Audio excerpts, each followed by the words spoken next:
아침에 나로 주의 인자한 말씀을 듣게 하소서. 성도 여러분 안녕하세요. 토요일입니다. 오늘도 하나님의 은혜가 여러분들의 삶의 자리에 가득하기를 간절히 소망합니다. 말씀하고 봅니다. 욥기 1장 6절부터 12절까지의 말씀을 제가 봉독해 드립니다. 하루는 하나님의 아들들이 와서 여호와 앞에 섰고 사탄도 그들 가운데에 온지라. 여호와께서 사탄에게 이르시되 내가 어디서 왔느냐. 사탄이 여호와께 대답하여 이르되 땅을 두루 돌아 여기저기 다녀왔나이다. 여호와께서 사탄에게 이르시되 내가 내 종 욥을 주의하여 보았느냐. 그와 같이 온전하고 정직하여 하나님을 경외하며 악에서 떠난 자는 세상에 없느니라. 사탄이 여호와께 대답하여 이르되 욥이 어찌 까닭없이 하나님을 경외하리이까. 주께서 그와 그의 집과 그의 모든 소유물을 울타리로 두르심 때문이 아니니까. 주께서 그의 손으로 하는 바를 복되게 하사 그의 소유물이 땅에 넘치게 하셨음이니이다. 이제 주의 손을 펴서 그의 모든 소유물을 치소서. 그리하시면 틀림없이 주를 향하여 욕하지 않겠나이까. 여호와께서 사탄에게 이르시되 내가 그의 소유물을 다 내 손에 맡기노라. 다만 그의 몸에는 내 손을 대지 말지니라. 사탄이 곧 여호와 앞에서 물러가니라. 아멘. 오늘 본문을 보면 천상의 회의가 진행이 됐습니다. 여기에 보면 여호와의 아들들, 하나님의 아들들이 하나님 앞에 왔다. 천사들을 말하겠죠. 근데 그 가운데 사탄이 있었습니다. 그래서 하나님이 사탄에게 물어요. 너 어디를 그렇게 다녀왔느냐. 그러자 사탄이 세상을 두루두루 여기저기 다 돌아다녀 왔습니다. 그때 하나님이 사탄에게 너 욥을 보았느냐. 욥을 주목해서 보았느냐. 그러면서 그와 같이 온전하고 정직하여 하나님을 경외하며 악에서 떠난 자는 세상에 없느니라. 하나님께서 이 욥을 인정하시는 거예요. 그의 믿음을. 세상에 그와 같은 믿음의 사람 없다. 그처럼 온전한 믿음의 사람이 없다. 그 말이에요. 하나님이 칭찬을 하시는 거죠. 욥을 신뢰하는 거예요. 그때 사탄이 이렇게 말해요. 하나님, 욥이 그냥 괜히 하나님을 그렇게 따르겠습니까? 하나님께서 그에게 주신 복이 넘치지 않습니까? 욥이 하는 그 일들마다, 그의 손으로 하는 일들마다 하나님께서 복되게 하셨고 그 집의 재산이 넘치도록 만들어 주시지 않았습니까? 하나님께서 만약 그의 소유물을 다 걷어가신다면 그는 하나님을 욕할 겁니다. 그때 하나님께서 사탄에게 그렇게 말해요. 너 내려가서 욥의 몸에 손대지 말고, 욥의 몸에만은 손대지 말고 그가 가지고 있는 모든 재산, 그의 소유를 네가 하고 싶은 대로 다 해보거라 라고 말씀합니다. 사탄이 곧 물러가서 하나님 안에서 허락을 받은 이 욥을 무너뜨리기 위한 모든 수단 방법을 가리지 않고 욥을 공격하게 되는 거죠. 여러분이 이 말씀을 읽으면서 여러분은 욥에게서 어떤 부분이 부럽습니까? 욥은 정말로 많은 재산을 가지고 있었습니다. 동방에서 가장 의인이면서도 가장 부유한 사람이었습니다. 그리고 그에게는 많은 자녀들이 있고 한결같이 형제 우애가 있었고 부모를 공경하면서 정말로 귀한 가정을 이룬 사람입니다. 그런데 저는 이 본문을 읽으면서 이 욥에게서 이러한 가정, 이러한 그가 가지고 있는 많은 소유, 이런 것들도 부럽지만 더 부러운 것이 하나 있습니다. 그것은 뭐냐면 하나님께서 인정하시는 믿음입니다. 우리는 보통 우리가 하나님을 믿잖아요. 그런데 오늘 본문을 보면 욥이 하나님을 믿는 그 믿음을 하나님께서 믿어주시는 거예요. 이 욥기에서 어찌 보면 가장 중요한 부분 가운데 하나입니다. 제가 생각할 때는. 욥이 고난을 받는 이유, 그것은 다른 것이 없었어요. 사탄이 이 욥이 하나님을 얼마나 사랑하는지, 욥이 하나님을 믿는 그 믿음을 하나님이 믿어주고 계셔요. 그때 사탄이 그것을 깨는 거예요. 하나님이 복을 많이 주셨으니까 이렇게 믿는 거 아닙니까? 저 분명히 흔들립니다. 여기 뭐라고 말하냐면 틀림없이 저의 재산을, 저의 소유물을 하나님께서 거두시면 틀림없이 하나님을 향하여 욕을 할 겁니다. 즉 하나님 떠날 겁니다. 주신 복 때문에 남아있고 저가 하나님을 믿는다고 하는 것이지, 저의 재산을 다 빼앗아가면, 걷어가시면 틀림없이 하나님을 욕합니다. 하나님 떠납니다. 아니, 안 떠난다. 욥은 절대로 그렇지 않다. 네가 욥의 몸만 건드리지 말고 하고 싶은 대로 해봐라.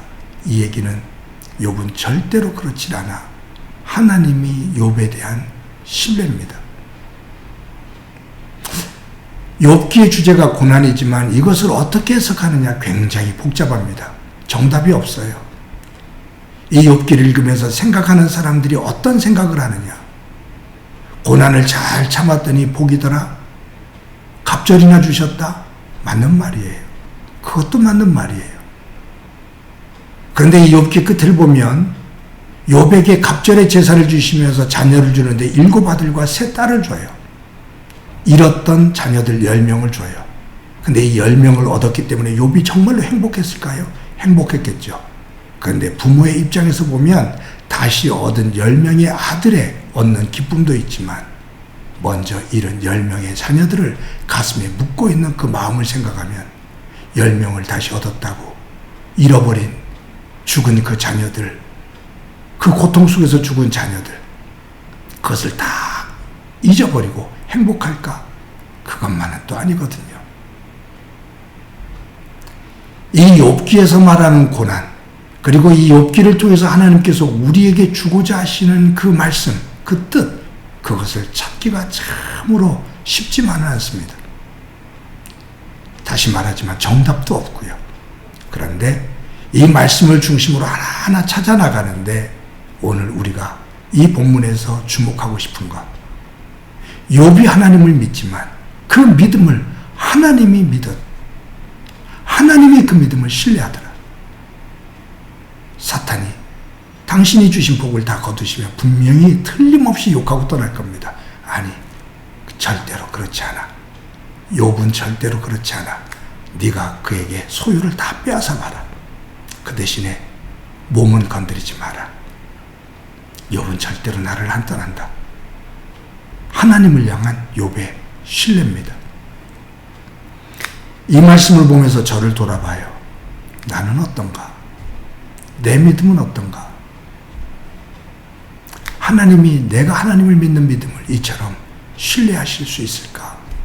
그건 하나님의 문제가 아니라 제 문제입니다. 제가 그렇게 못 살거든요.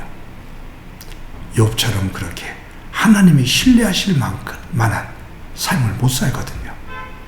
조그만 욕심에, 조그만 힘든 일에, 조그만 사건에 휘둘려지며 흔들리는, 요동을 치는 저의 모습을 봅니다.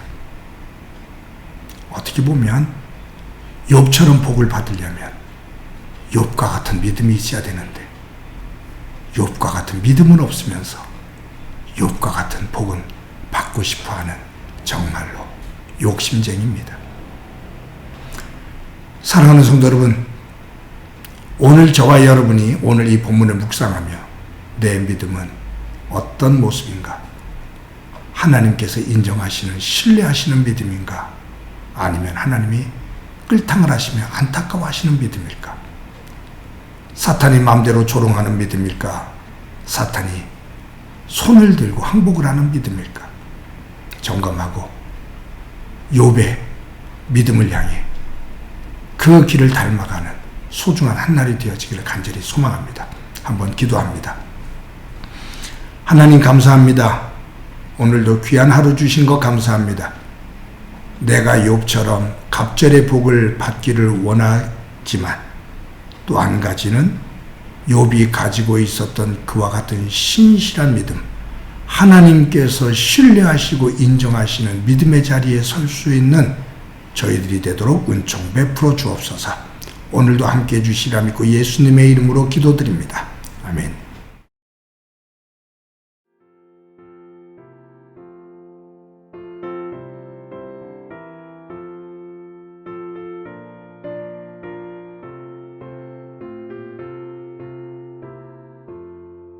예수 따라가며 복음 순종하며 우리 행할 길 원하겠네. 주를 의지하며 순종하는 자를 주가 늘 함께 하시리라. 의지하고 순종하는 길은 예수 안에 즐겁고 복된 길이로다. 해를 당하거나 우리 고생할 때 주가 위로해 주시겠네. 주를 의지하며 순종하는 자를 주가 위해 주시리라. 의지하고 순종하는 길은 예수 안에 즐겁고 복된 길이로다. 남의 짐을 지고 슬픔 위로하면 주가 상급을 주시겠네. 주를 의지하며 순종하는 자를 항상 복 내려 주시리라. 의지하고 순종하는 길은 예수 안에 즐겁고 복된 길이로다.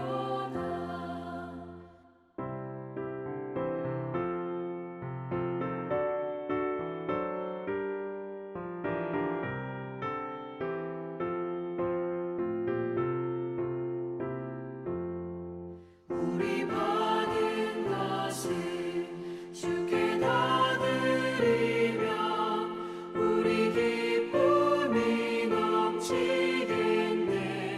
주를 의지하며 순종하는 자를 은혜 풍성케 하시리라. 의지하고 순종하는 길은 예수 안에 즐겁고 복된 길이로다. 주를 힘입어서 말씀